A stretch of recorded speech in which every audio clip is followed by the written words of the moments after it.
Hi, and welcome back to Plan First Live. I'm Sian Larkin from Plan First Design in Auckland. We're a company that specializes in architectural, interior, and landscaping design, mostly in residential areas, but also commercial. Today, we're going to be talking about redesigning a space. And I know it's going to sound strange, but you can redesign a space in 15 minutes, which is what we're going to do today. Now, it all comes down to sticking to the principles and the theory of, we talk about these topics a lot in these sessions. But if you experience also plays a big factor. But if you stick to the principles that we look at, I don't want to say it's easy to redesign a space, but it's easier to redesign a space. And you will probably redesign it more successfully than if you weren't to use the principles. So we'll have a look at the topic. Let me just make this slightly bigger. There we go. All right, so here we have a before and after image. And this before image is actually a reasonably small living room in somebody's house. You can see that it is reasonably run down. And this house was sold to a new owner, and they wanted to do a redesign and make the house friendlier. So we had a look at this, and there's a lot of, I don't want to call them design mistakes. I don't like that to use that word, but there's a lot of room for improvement. Let's call it room for improvement. So if you have a look at this image, the first thing I noticed when I walked into the room is there's a lot of clutter. So the minute you've got a lot of, well, that was one thing. The minute you've got a lot of clutter, your eye doesn't know where to go. So it feels uncomfortable. Also, there's very limited natural light. The walls are dark, so it makes it a dark, gloomy space. It looks very compartmentalized. And it was a comfortable space to be in. There's no clear spatial direction. And it's, of course, because it's just got the two windows, it doesn't have a door. So there's visual connection to the outside, limited visual connection, but there isn't physical connection. You can see through the window that the garden hasn't been maintained either, so it's very unkept. But that can be changed. So two of the things here is the limited natural light. Both of these windows reasonably small, especially the one on the right-hand side. A lot of the time in let's call it previous decades of design, indoor-outdoor connection wasn't as important as it is today. So that would have been quite acceptable in the year that this house was built. But nowadays, by today's norms, it is quite an unacceptable, uncomfortable space. It's got a very weak connection to the exterior. And the exterior that you do have really doesn't add any value to the room. It doesn't enhance it in any way. So if you have a look at the space architecturally, let's take all the furniture out. One of the first things I like to look at is the axis. So this room does have an axis in the form of that window, which is centralized in the room. So it's got an axis. I don't want to call it a weak axis. It's acceptable, but we are going to enhance it. Of course, because it doesn't transition to the outside, there is no inside-outside threshold. And you can see there's a door going off to the left. There's the small window on the right-hand side. They aren't lined up. So you've got a door in one position, a window in front of you, another window in a different position. So there's not all that much structure in the windows and doors of the space. So what we did first is we took the window out and we put a larger door in. We kept it on that same strong axis that you've got going through the center of the room. It also then it opened up the boundary. So it gave you that inside-outside transition that you could work around. You can see here how bad the garden was. But it's very minimal intervention. What we did with this is we tried to keep the budget as low as possible. We tried to maximize the feeling that you got in the room and the livability really of the room. So by opening up that side, and the reason we opened that side and not the longer side of the room is because that is the side that had most garden space for us to work with. So immediately what this does, by putting a door in, it immediately extends the room into the outside and vice versa. So you've got that nature coming into the room.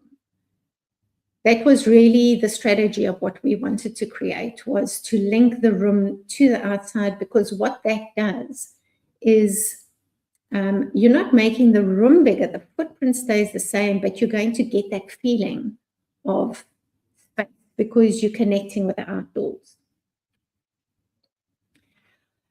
Also, it turns the wall into a threshold between inside and outside by replacing the window with a large door. We didn't take it all the way to the ceiling, reason being we needed some structural elements to support the roof that it was carrying. We also didn't take it all the way to the end because of the size of the room being so small.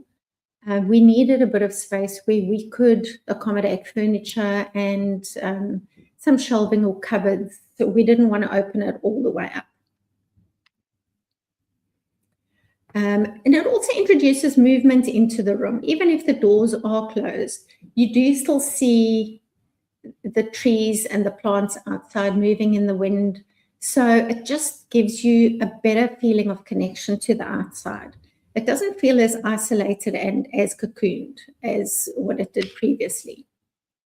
It also expands your visual field, because now you're not looking through a small little window. You've actually got a large expansive door, especially when those doors are open. So when we started designing, what we did first is we kept that strong axis, put the doors in, and opened the room up to the outside. And we kept that strong visual line of the axis because it did work well. There was no need to change that.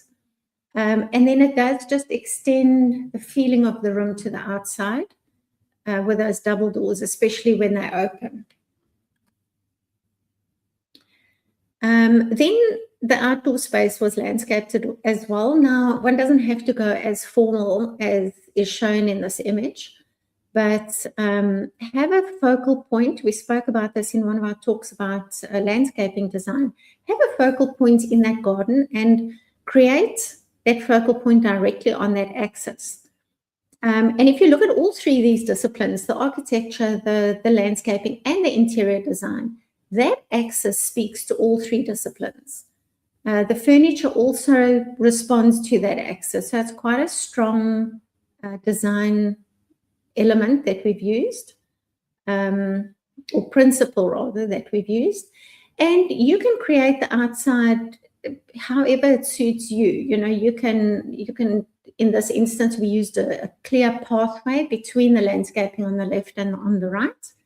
And we used the focal point directly in front of you on that axis. And just play around again with your vegetation. You can play around with your heights, having the smaller vegetation in the front and then layering it as you go. We do have a tree there as well, just to soften the space a little bit too.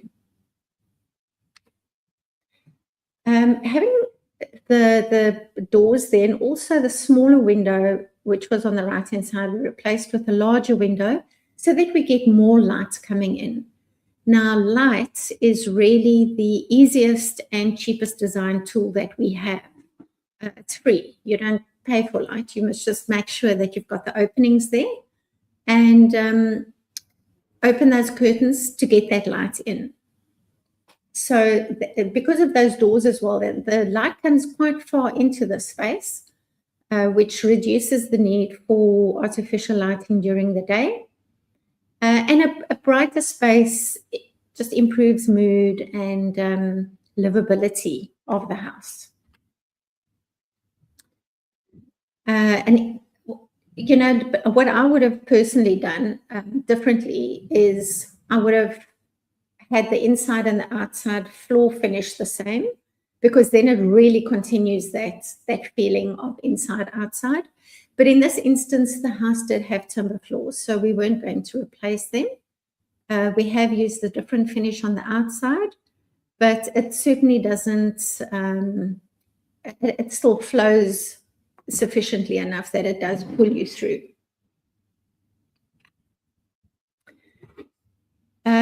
Just on that note, a room doesn't always feel bigger because it is bigger. It feels bigger because it is connecting to its surroundings. So in this instance, this room does already feel a lot bigger because it's connecting with the outside. The outside is now landscaped very nicely. So it has got that, it's got a more appealing feel to it. You actually want to spend time in this room because it almost feels like you're outside at the same time. All right, now the interior, the furniture. I mentioned previously that the furniture also responds to this axis. So in this instance, putting the coffee table along that axis, we've closed off the door, which was on the left-hand side. It's difficult to use a room, a small room especially, when there are too many openings, windows, doors. It's difficult to place the furniture properly. It becomes disjointed. There isn't really enough space for furniture. So we closed that off. It wasn't necessary that the room next door needed to link into this room. So we closed it off, and we also plastered and painted the walls so that we could make it lighter and brighter. Remember, lighter colors make a room feel bigger. So if you've got a small room, try and use lighter colors to make it look bigger. We also played around with the lighting. So although we've got lovely natural light coming in, we did look at accent lighting, task lighting, and also just our general lighting. No decorative lighting except for those LED strips, which I guess you could say are decorative, but the warm light is what we've used as well. So that definitely does add to just the feeling of serenity in the room, and it adds warmth. Avoid blocking your door with furniture. In this instance, we've put the couch underneath the window, and we've put just a single chair next to the door. So you can still move quite easily around that coffee table and come in and out of that door easily without having to walk past furniture. If we had put the couch in front of the door, you know, you would have had to squeeze around, and you always get that feeling of anxiety the minute you've got to squeeze past furniture. So keep the doorways clear, keep your sight lines clear. Wherever you're sitting in this room, you've got that beautiful outdoor view, you've got your axis, which just subconsciously draws your eye immediately to the outside. So it's a psychological thing. What else did we do with it? Yeah, so if we go back to the original image, very closed off room, very cluttered. So that chaos definitely does affect one's mood when you're in this room. Very dark, insufficient natural light, insufficient artificial light as well. It only had one ceiling light. So there are no lamps here. There's no task lighting. It's just really very unfriendly. And the after, everything's more structured. Everything's got its place. It's connected. It's got a direction that draws your eye in. And it's got a much more open, airy feel to it. So it went from being an enclosed room to actually being a space that has a sequence. So first sequence is the actual room itself, and then transitioning to the outdoors. So one could quite easily have put some form of seating, even a table and chairs on the outside, but in this instance, it wasn't necessary because they used that in another portion of the house. So the landscaping that they had here was actually just more sort of a calming environment around this room. So design is not always about relationships between objects. It's about relationships between indoors and outdoors. And it's also about relationships between the positioning of items, like doors in relation to the room, always have a look at how you're going to place your furniture as well. So a room can work very well architecturally, but then you struggle to place your furniture. So I always recommend looking at your furniture layout. You don't have to know exactly what couch or what coffee table you're going to be putting in, but just have an idea of where the furniture pieces will go. And does it make sense? If it doesn't make sense, again, cut down on one or two pieces of furniture, but always keep that enough flow between your furniture pieces. Keep your walkways open. Don't be scared of light. Bring that outdoors in. And there you go. In 15 minutes, just through using the principles that we've spoken about, we didn't rebuild the space, but we did redesign it to make it feel better. So we actually redefined how the space is used. And I think we can all agree that this is a much friendlier space that I think anybody would be happy to spend time in. A couple of things, it's going to be a shorter talk today. Just a couple of questions that I did have coming in. Somebody did ask why does, and this was the whole talk we spoke about previously, why does a room sometimes feel uncomfortable? And one of the big psychological things is that if your eye doesn't have a focal point or somewhere to go to, if there's too much chaos and clutter and there's different colors everywhere and just so much furniture and the furniture doesn't match, your eye doesn't know where to go to and it confuses your brain and it makes you feel uncomfortable. So even just a good tidy up will make a room feel a lot better. Just keep the essentials. You don't need everything in all the rooms all the time. So you can almost say that the space needs a direction, and without a direction, one almost feels a little bit lost. So it's not always about having more space. I've seen this quite a lot with my clients. I often get inquiries and I go and see people, and they want to extend to their existing house because they say they don't have enough space. But in actual fact, they do have enough space. It's just badly designed, and there's a lot of lost space or wasted space. And often just with reshuffling a couple of things here and there, you can transform the existing footprint that you've got into something that is a lot more functional and a lot more comfortable to live in. In this particular instance, I would have preferred to go a little bit more open plan and take the wall on the left out. But, all homeowners do live differently, and one's got to respect how the homeowner lives. So in this instance, they wanted this room to stay as it was inside, but it does feel a lot bigger now that it has been redesigned. I just want to see what other questions we do have here. Yes, this was another one. Clients are often concerned that they don't have the budget to fix everything that they want to fix. And I say to them, you don't have to fix everything. you can fix the things that are the most important to you. So what is the most important thing to you? Is it having that connection to the outdoors?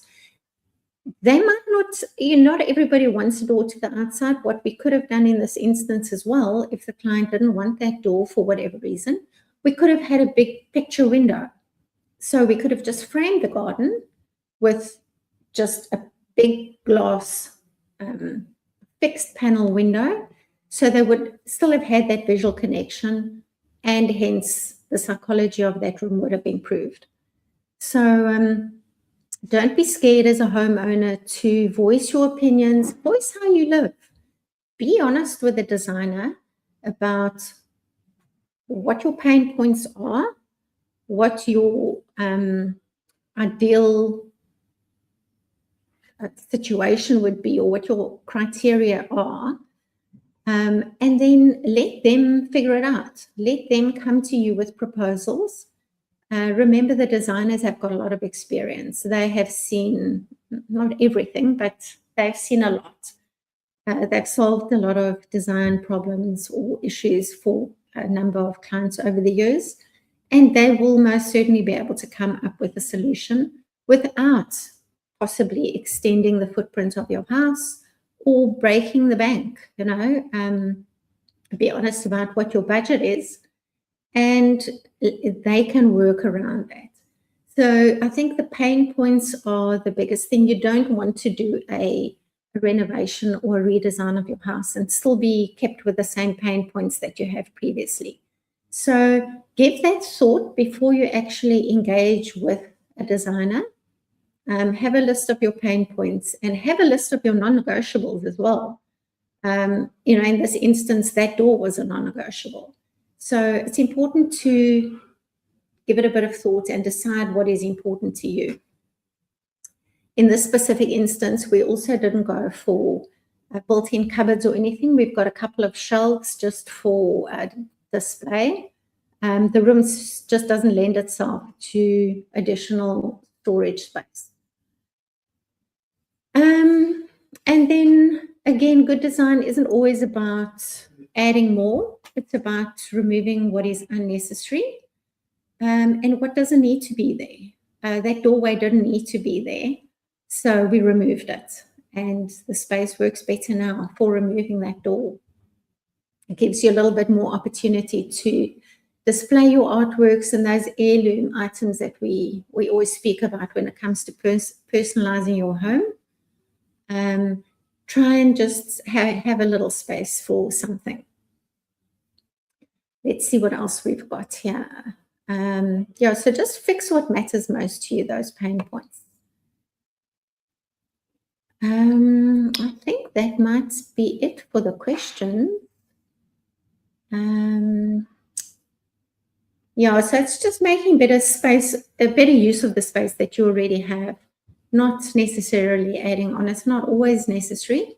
In a lot of instances, I've gone to see clients that have wanted extensions, and at the end of the day, we've actually just redesigned the interior of their house to flow and work much better without actually adding a square meter onto their house. So in this instance, just by adding that door, making very good use of that central axis, and doing that landscaped extension, and it can be done in phases as well. In this case, it was done simultaneously, but you can do your interior first and then do your landscape, your exterior as phase 2. Then next week's topic, we are going to be looking at your first impression. When you walk into a home, that first 10 seconds is where you're either going to feel comfortable or you're going to feel uncomfortable, and it's going to set the tone. It's very difficult to have that first impression, be it good or bad, and change your mind later down the line. So we're going to have a look at how you can improve that first impression of your house. In your foyer area, we don't need massive big foyers. This specific house, they were lucky enough to have a nice inviting space, but there are ways and means of just making that first impression of your house a good one. So please remember, You're welcome to send in questions. You're welcome to comment while we're doing the live. And I'm going to throw something else out there. If any of you would like to send in a floor plan that you'd like us to have a look at, and we can possibly do a redesign for you in one of our future broadcasts, you're most welcome to do so. You will find our email address or our website there. The email addresses are all on the website, or you can call our 0800 number. You can just tell them it's for Plan First Live, and the call center will put all those queries through to me. And we'll have a look at how we can redesign your space. Just include with that, what are your pain points, what are your non-negotiables, and what you're trying to achieve with the room that you want redesigned or the floor plan. And we'll gladly have a look at that for you in one of our future lives. But I think that's it for this week. I hope you've all enjoyed it. And once again, you are more than welcome to send your floor plans through to us to take a look at. Thanks so much, and see you next week.